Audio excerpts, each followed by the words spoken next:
Bonjour tout le monde et bienvenue dans les Cyclades. Alors aujourd'hui je suis en vacances dans une île qui s'appelle Paros et je vais vous montrer comment faire votre kéfir de fruits en vacances. Alors ça fait à peu près 3 semaines que j'ai repris le kéfir de fruits. Alors ici il y a mes grains de kéfir de fruits que j'avais déshydratés avant de quitter Montréal et que je conserve dans une eau sucrée. Et donc dans un premier temps je vais aller prendre une bouteille.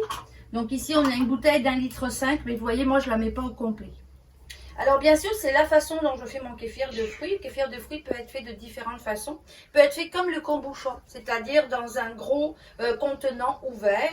Mais en vacances, je préfère le faire en contenant fermé et même à Montréal maintenant.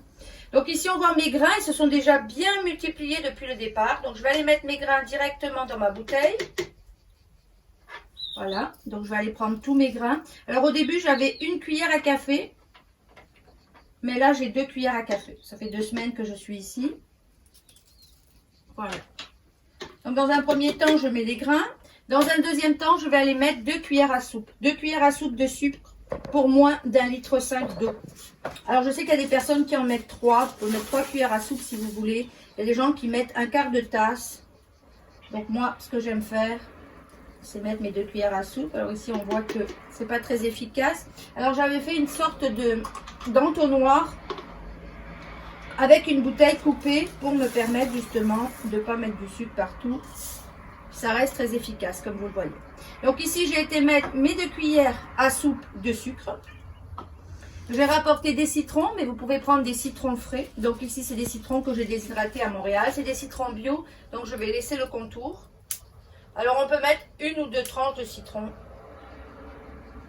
Alors, le résultat est très différent, je trouve, du kéfir que je fais à Montréal. Mais je suppose que c'est la chaleur. Parce qu'avec la chaleur, ça fermente beaucoup plus vite. Donc, ici, je le laisse moins longtemps. Alors là, j'ai été mettre mon citron déshydraté. Voilà. Quand les tranches sont grosses, je mets 1,5. Et j'ai rapporté aussi mes raisins. Donc ça, ce sont des raisins secs déshydratés. C'est des raisins de mon jardin. Et moi, j'en mets à peu près une poignée.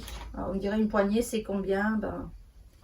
C'est à peu près 8 ou 9 raisins. Vous n'êtes pas obligé de les compter. Ça dépend s'ils sont gros. Voilà. Une petite poignée de raisins. Là, je vais aller mettre ma petite poignée de raisins. Il y en a peut-être 10 cette fois-ci.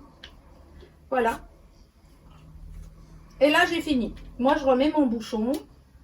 Alors normalement, je le fais dans des bouteilles qui soutiennent les SodaStream notamment. Je n'ai pas de lien avec la marque, mais c'est celle que j'utilise parce qu'elles soutiennent la pression.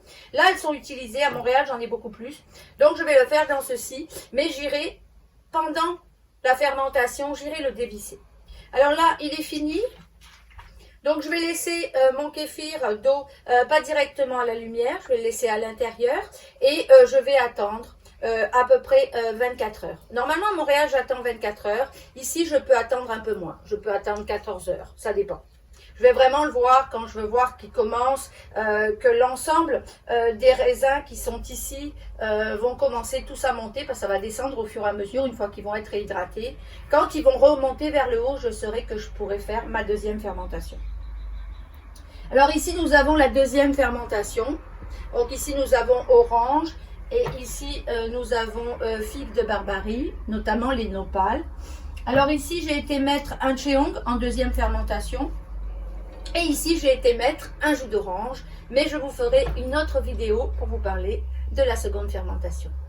Voilà, je vous dis à la prochaine fois. Au revoir.